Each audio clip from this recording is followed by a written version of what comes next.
Dr. Witt has inspired me in so many ways. First, as a leader, I get to witness how she leads each and every day. I get to see her mantra in place is be the change, lead the change, and see the change. She embodies that. I never thought that I would be a CEO of a hospital one day. My aspirations were one day I would like to be a COO, but I never thought I could be a CEO. That was just, in my opinion, out of my reach. But leadership comes from within.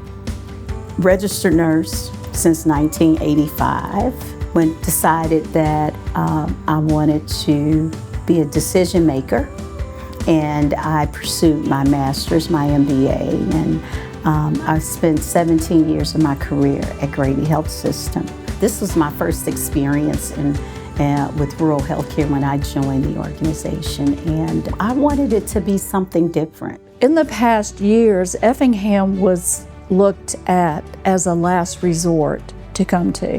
She has transformed EHS into the first choice, into the preferred choice. I wanted to make certain that just because you lived in a rural area, the stigmatism of you don't get the same quality of care. And I was determined to change that opinion. To see her start here in 2016 and 2017 and implement those services like the Cancer Center, the Pediatric Center, bringing our first pediatric physician to this area, it's been awesome to see that growth and that transformation. We partnered with the Board of Education, and now we have school-based telemedicine in all the schools in Effingham County. The story that always pops into my head whenever I think about Dr. Witt is back, it was probably around 2017, so she was just getting into her role as the acting CEO. I came to her and knew her but didn't know her real well and said,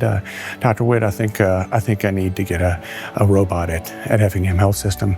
And anytime you say that, knowing the cost, knowing the size of the facility, and that no other critical access hospital in the country had one at the time, that, there was probably just maybe more of a joke. But she said, okay.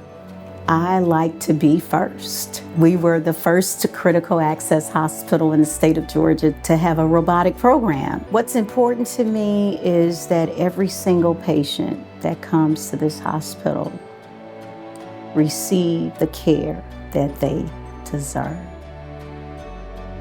So I would describe my leadership style as being certainly a servant leader. I invest in my people, and I inspire them to be a better version of themselves. Her first board meeting, she came in, she had a stack of books in her arms, passed it out to the board, said, I want you to read this book, the first 3 chapters, and we'll have a test on it the next board meeting. So, and 10 years later, we are still reading books and having tests. She never asked anything of anyone that she would not do herself.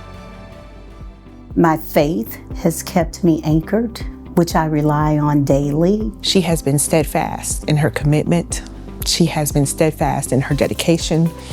She has been unwavering in her compassion for this health system, for the staff, for this community. So her legacy is her compassion. That is her legacy. I can say that my legacy is that I have truly transformed the delivery model of rural health care in my community. Hey, Dr. Witt, my friend, congratulations on a job well done and a career well done. Dr. Witt, congratulations in receiving this award. It's been an amazing journey for you, and you're so deserving of it. I'm so proud of you.